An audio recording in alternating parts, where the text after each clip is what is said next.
राम राम भाई, देखते हैं आज प्रतिशत का अगला सवाल क्या कह रहा है।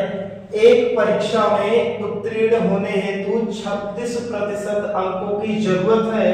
यदि एक विद्यार्थी को 200 अंक मिले, कितने मिले? 200 अंक मिले और वह 124 अंकों से फेल हो गया, तो हमें कुल अंक बताने हैं। यानी दो चीज हमारे साथ होती है, एक तो प्रतिशत होता है, एक फुल अंक होता है। यानी जैसे कि हमारी कोई भी परीक्षा हो, मान लो 400 अंकों की होती है, लेकिन परसेंट में हम कितना गिनते हैं? 100 ही गिनते हैं। तो ऐसे ये क्वेश्चन कह रहा है कि 36% अंकों की इसे जरूरत थी, यानी इसे पाना कितना चाहिए था? 36% इसे मिलना चाहिए था। लेकिन विद्यार्थी के साथ हुआ क्या? उसे 200 अंक मिले और वह 124 अंकों से फेल हो गया। यानी क्या मिले? 200 अंक तो मिल गए, लेकिन 124 अंकों से फेल हो गया।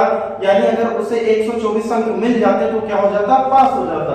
यानी 200 मिले और 124 और मिल जाते तो वो पास हो जाता, यानी इन अंकों से पास हो जाता। और प्रतिशत कितना था? 36% की जरूरत थी, यानी 36% का मान कितना हो गया? यही हो गया। यानी 36% का मान कितना हो गया? 2 1 300 कितना हो गया? 24 हो गया 36% का मान। हमसे क्या पूछा? कुल अंक। कुल अंक कितने होते हैं? 100% होते हैं। तो इसको अगर हम काट लेंगे, हम कितने से? 9 से काटते हैं। 9 चौके 36, 4% आया। 9 से काटेंगे, 9 तिया 27 और 5 9 छके 54, यानी 4% का मान कितना आया? 36 अंक जो है वो आ गया। कुल अंक पूछा है तो इसको 100 बनाएंगे, यानी 100 का मान, अगर 100% का मान निकालेंगे तो 4 पर सामने कितना होगा? 100 होगा। यानी ये भी क्या होगा? 25 से इसका क्या हो जाएगा? गुना हो जाएगा। 25 छके 150 का 0 हो जाएगा। कैरी कितना आया? 15 आया। 25 तिया 75, 5 80 10 90, यानी कुल कितना अंक हो गया? 900 अंक हो गया। फुल मार्क्स यानी इस परीक्षा का कितना था? जो था 900 अंक था। फिर से एक बार देख लेंगे कि उत्तीर्ण होने के लिए 36% अंक उसे चाहिए थे, लेकिन उसे प्राप्त कितना हुआ? 200 प्राप्त हुआ, 124 से फेल हो गया।